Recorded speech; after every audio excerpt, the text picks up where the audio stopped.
तो हेलो दोस्तों, कैसे हैं आप लोग। दोस्तों, रानी मुखर्जी की upcoming film Mrs Chatterjee versus Norway का ट्रेलर रिलीज होते ही लोगों ने इस पर अपनी प्रतिक्रिया देना शुरू कर दिया है।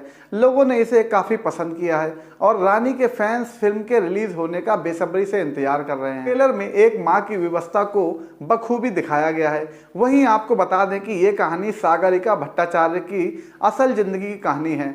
आइए जानते हैं उनके जीवन में घटी इस दर्दनाक कहानी को, जिसने उनके पूरे जीवन को बदल के रख दिया, और film Mrs Chatterjee versus Norway में इसे किस तरह बयां किया गया है। सागरिका भट्टाचार्य की असल जिंदगी कहानी है रानी मुखर्जी की मिसेस चटर्जी वर्सेस नॉर्वे। कहते हैं सिनेमा समाज का आईना है और वास्तविक जीवन की घटनाओं से प्रेरित बायोपिक्स और फिल्म्स के साथ कलाकार कई मुद्दों और कहानियों को सुर्खियों में ला सकते हैं, जिन पर ध्यान देने की हमेशा से जरूरत रही है। कुछ दिन पहले film Mrs Chatterjee versus Norway का ऑफिशियल ट्रेलर सामने आया, जो आपको उस मां के दर्द से रूबरू करवाएगा जिसने अपने 2 बच्चों की कस्टडी हासिल करने के लिए पूरे देश से लड़ाई लड़ी। फिल्म में जो कहानी दिखाई गई है वो कोलकाता के अनुरूप भट्टाचार्य और सागरिका भट्टाचार्य की है, जिन्होंने नॉर्वे के फॉस्टर केयर सिस्टम यानी कि बच्चों की देखभाल करने की एक प्रणाली होती है के खिलाफ अपनी लड़ाई लड़ी, जिन्होंने सांस्कृतिक दावा करते हुए अपने 2 बच्चों, एक बच्ची और एक लड़के को वापस पाया। अनुरूप भट्टाचार्य और सागरिका भट्टाचार्य ने साल 2007 में शादी की थी और इसके बाद जल्द ही अपने बच्चों अविज्ञान और ऐश्वर्या का स्वागत किया। लेकिन दुख की बात है कि मई 2011 में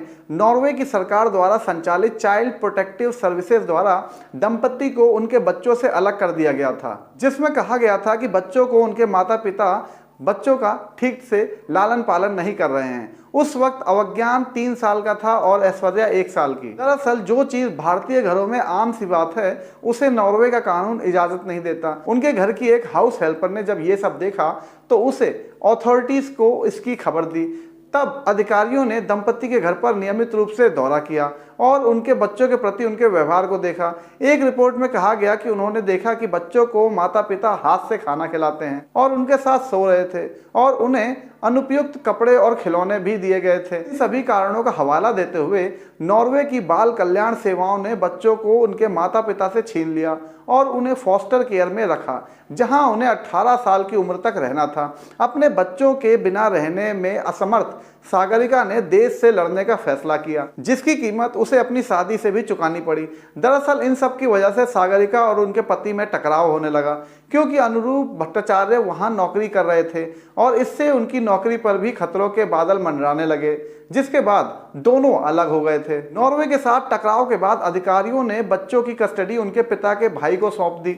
फिर बच्चों को भारत लाया गया। इसके बाद साल 2013 में उसने अपने अलग हो चुके पति से अपने बच्चों की कस्टडी पाने के लिए संघर्ष किया। कलकत्ता उच्च न्यायालय ने आखिरकार सागरिका को उसके बच्चों की कस्टडी वापस दे दी। वहीं रानी की film Mrs Chatterjee versus Norway इस ट्रेजिक स्टोरी को बखूबी बयां करने का प्रयास करेगी। फिल्म में रानी मुखर्जी एक इंटेंस मां की भूमिका निभाएंगी। फिल्म के 17 मार्च 2023 को रिलीज होने की उम्मीद है। यह कहानी न सिर्फ दिल तोड़ने वाली है, बल्कि एक मां की इच्छा शक्ति को भी दर्शाती है, जो अपने बच्चों को पाने के लिए कुछ भी कर सकती है।